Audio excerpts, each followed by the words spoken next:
How's it going, everyone? This is the George here, and today I'm going to be reviewing War for the Planet of the Apes. That's right, we are at the last movie in the prequel slash new Planet of the Apes trilogy that came out in the 2010s in preparation for Kingdom of the Planet of the Apes, which is coming out this weekend. Although I'm not going to be seeing it this weekend, I have to wait the following weekend. I'm going to be going away this weekend. But, anyways, War for the Planet of the Apes is once again directed by Matt Reeves and stars Andy Serkis as Caesar once again, as well as Woody Harrelson as the Colonel, who leads this group called the Alpha Omega Group. That is this rogue militia group that is killing off the apes as well as killing off other humans who are being affected by the simian flu. The simian flu has mutated, and instead of killing humans, it's muting them. It's making putting them in a more primitive state where they can no longer talk or function as normal humans, and apes are developing further. So the colonel wants to get rid of all the apes and the humans that are contaminated. So this also takes place after the events of Dawn of the Planet of the Apes, where the actions of Koba from that movie has caused this war between the apes and the humans. And this movie right away gets off to a battle between the humans and the apes, as well as some apes are helping the humans. Apes that were more aligned with Koba have allied themselves with the humans, which is an interesting choice because we know Koba has no love for the humans, but I'm assuming these apes, their hatred for Caesar is so great that they decide to ally themselves with these humans. And also, at the beginning of the movie, Caesar's son Blue Eyes discovers this new land where they can move the ape colony to. But after this happens during the night, the Colonel, played, as I said, played by Woody Harrelson, comes and kills Blue Eyes as well as Caesar's wife. And Caesar goes on a revenge quest. And we really see Caesar going into a darker corner in this movie. He's out for blood after what has happened. And this movie focuses much more on the apes.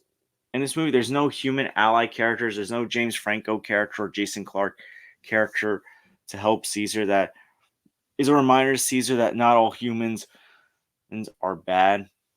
And they do find this little girl that has the simian flu. She can't talk as they're looking for the colonel. Although it's Maurice that takes her in, Caesar at first really doesn't want to take her in, but slowly starts to warm up to this girl. But besides that, there's really no good human characters besides this girl, which makes sense because the apes and humans are at war at this point due to the actions of Koba. That peace that Caesar wanted, it cannot be obtained anymore. And another thing I like, because that the apes are more focused on in this movie, we get to see more from Maurice and Rocket. We see Rocket become a way more loyal ape to Caesar. He's come a long way since Rise of the Planet of the Apes, when he first started heckling and trying to attack Caesar when Caesar was thrown into that ape facility that Rocket, Maurice, and the other apes were in. But we see his loyalty to Caesar in this movie. We also see Maurice shine in this movie, mentoring the little girl as well, who becomes Nova, as well as getting worried that Caesar is becoming more like Koba in his revenge quest. We see Caesar not hesitate to take out apes that have betrayed him as well. There's this ape named Winter that turns out to be a traitor, and Caesar and his group kills him as they're looking for the colonel. And we also come across another ape character that talks named Bat Ape, played by Steve Zahn.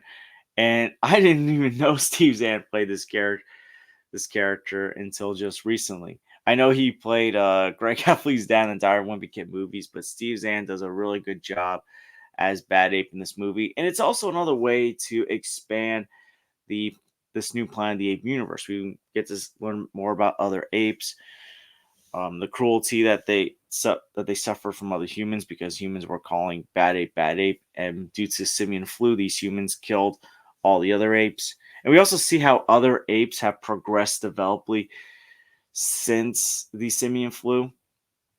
Now, one thing I'll say about this movie is that while there are some war themes in this movie, there's warfare action that looks great. and there is a war at the end of the movie, although it's mostly between one militia group and the militia group that Woody Harrelson's character leads. Means there's still some war action in there. This feels much more like a revenge story than a war story, but I'm not complaining because the story is great.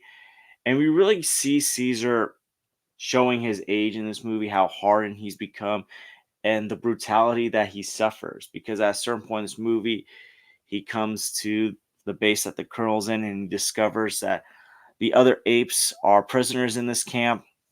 And Caesar is getting water dumped on him, and it's winter. There's a bunch of snow around. He's getting attacked by the ape Red, who's also called Donkey. He's seeing Koba in these dreams or hallucinations. And haunting him. We're really seeing Caesar getting pushed to the brink in this movie. And I must say that the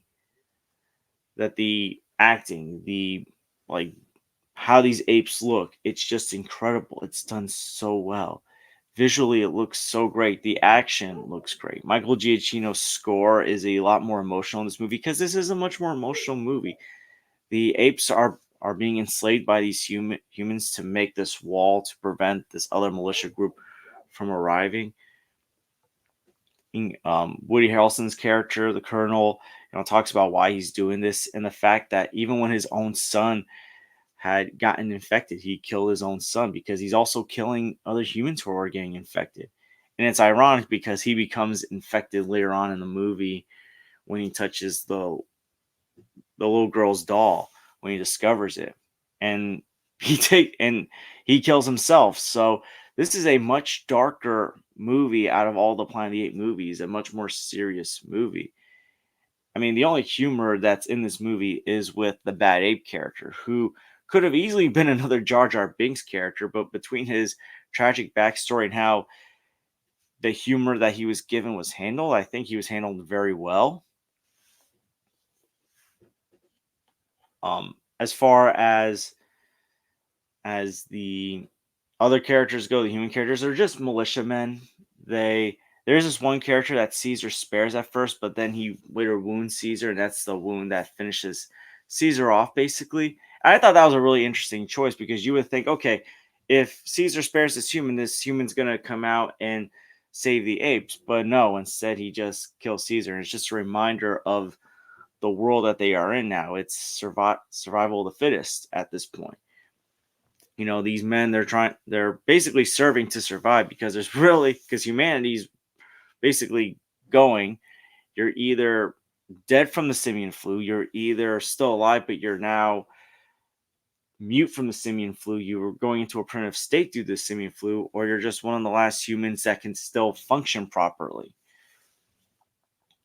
And really, it's a much more dire movie than the previous two movies. Um, as far as any negatives go in this movie, I can't say I have any negatives, but there's just a couple of choices I might have probably done differently if I was making this movie, even though I think the story is incredible and Matt Reeves did a terrific job with the directing. The motion capture was terrific. It's at the beginning of the movie, as I stated, the Colonel kills Blue Eyes, and he kills him because he mistakes Blue Eyes as Caesar. It just feels very sudden because we spent a lot of the previous movie developing this character, how he's conflicted between his father's views and Koba's views. And even though I'm not against the idea of this character getting killed and it pushing Caesar to go on this revenge quest, maybe it could have been done later on in the movie. Maybe Blue Eyes could have gone with Caesar, maybe keep it where Caesar's wife still gets killed at the beginning and Blue Eyes goes with Caesar to find her, to find the Colonel, sorry. And then during that quest, that's when Blue Eyes gets killed, and that pushes Caesar even further. But regardless, it does create for a much more impactful emotional story. I understand why it was done earlier on in the movie. It's also a way of saying that hey, no character is off limits in regards to who survives and who doesn't survive. But I really love the progression of Caesar's character in this movie and the other characters, Maurice and Rocket. And you really see these characters come a long way since they were introduced in Rise of the Planet of the Apes. And then we see at the end of the movie they survive and they come to the land that Blue Eyes found, and Caesar is dying, and Maurice assures him that his other son will remember him, and we see Caesar passing away and Maurice mourning him and the other apes spotting it. And the land looks like the same kind of landscape area that Planet of the Apes, the 1968 movie, takes place in, which is weird because we later see in the 1968 movie, or we've seen beforehand, and that movie was made ages ago, that we see the Statue of Liberty or the remains of the Statue of Liberty. So we assume that Planet of the Apes at least takes place on the East Coast, where these new Planet of the Apes movies have taken place on the West Coast. I mean, they've taken place in San Francisco. So who knows? Maybe unless the area that Blue Eyes found was on the other side of the country. We're gonna have to see where Kingdom of the Planet of the Apes takes place. It looks like it's gonna take place in a different kind of area. I mean, from what we heard, Kingdom of the Planet of the Apes takes place 300 years after the events of War for the Planet of the Apes. So we'll see what happens. I mean, it looks like they're definitely doing things differently. That Kingdom of the Planet of the Apes will not be connected to the 1968 movie. At least that's how it looks. But yeah, these movies, this trilogy overall has been a fantastic trilogy. Which do I prefer more, War or Dawn? Dawn's probably my favorite. It's the one that I've rewatched the most times. War's probably my second favorite. I just find Dawn to be a little bit more entertaining. But to me, War is still an excellent story with terrific motion capture acting, terrific acting overall, terrific action, and a terrific story. And really goes in a darker direction that's not even all that dark to begin with. Like it's not even like ultra edgy like some movies like to make it out. It's just the perfect dark tone that it needed to be for this conclusion. And then Rise, even though it's not directed by Matt Reeves, I still think it's a great movie. And even though that's the weakest of this new trilogy, it's still a terrific movie. And I just have to say, because Matt Reeves obviously went on to direct the Batman after this movie, there's a couple scenes in here that basically show that he was perfect for the job. Scenes where the Alpha Omega militia are trying to take out apes, and the apes sneak up and attack them in the dark. This was at the beginning of the movie. Another perfect reason why Matt Reeves was the perfect choice to direct Batman, because stuff like that he knows how to make these dark, grounded but still fictional action movies that are terrific with terrific characters. But yeah, I'm gonna give War for the Planet of the Apes an A. This is an emotional, great conclusion to one of the best characters in modern day cinema, Caesar. I'm glad that they focus more on the ape characters in this movie. And I am very curious to see what Westball does with Planet of the Apes and Kingdom of the Planet of the Apes. Like I said before, I'm not going to be seeing it this weekend. I'll be seeing it the following weekend. I'm going away. So don't expect any videos at all next weekend. But anyways, I want to thank you guys for watching. Please like and subscribe already if you haven't. Please share us with someone that loves the Planet of the Apes movies.